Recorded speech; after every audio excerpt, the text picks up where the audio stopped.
Oke, baiklah teman-teman, jumpa lagi bersama saya di channel ini. Di sini saya akan memperlihatkan bagaimana cara proses peremajaan kelapa sawit atau replanting ya teman-teman.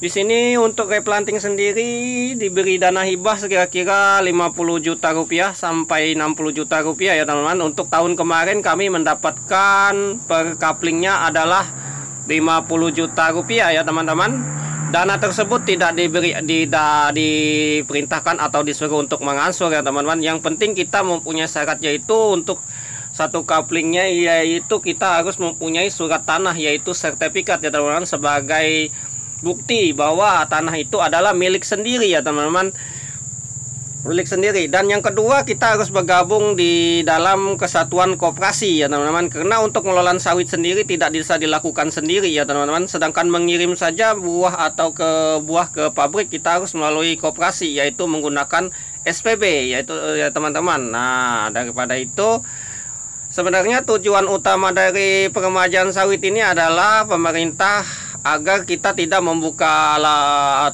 lahan baru ya teman-teman, dan pemanfaatan lahan lama menjadi lahan baru. Ini maksudnya teman-teman. Dan dana hibah ini sendiri diberikan oleh pemerintah Jokowi, yaitu sisa dari penjualan CPO ya teman-teman. Nah, kita ketahui bahwa selama ini pemerintahan sebelumnya tidak pernah mendapatkan dana hibah untuk replanting sawit ini sendiri ya teman-teman. Padahal tak tahu entah kemana duit itu digunakan ya teman-teman. Ya, kita sangat berterima kasih kepada pemerintahan Jokowi ini ya teman-teman, karena kita sebagai petani sawit sangat diuntungkan sekali teman-teman. Nah, jika kita pikirkan saja, kalau kita mengalokasikan untuk dana untuk peremajaan sawit seperti ini menggunakan alat berat seperti ini, kalau dana 50 juta, kita sebagai petani sawit mandiri tidak akan mampu ya teman-teman. Nah, ini kita oleh pemerintah ya sangat berterima kasih, karena pemerintah memberi kesempatan kita untuk dana hibah. Sementara dana ini tidak diberi, kita tidak perlu mengembalikan dana ini ya teman-teman. Yang penting ya kita perlu yaitu kita merawat sawit tersebut hingga besar dan kita gunakan nanti untuk kita sendiri ya teman-teman. Nah, begitu. Kalau tempat saya seperti itu ya teman-teman, tidak tahu di tempat lain. Kita karena beda tempat, beda pengurus ya teman-teman. Kalau tempat saya begitu, semuanya gratis ya teman-teman. Tetapi kita tidak boleh membeli bibit sendiri dari luar. Dana itu dipergunakan yang mencarikan yaitu anggota koperasinya teman-teman, dan menggunakan bibit asli dan bersertifikat ya teman-teman, betul-betul seperti sebelumnya. Dan untuk syarat yang ketiga untuk replanting sawit sendiri, yaitu umur sawit lebih daripada 25 tahun ya teman-teman biasanya. Karena sawit yang lebih daripada 25 tahun produktifnya cuma 25 tahun ya teman-teman.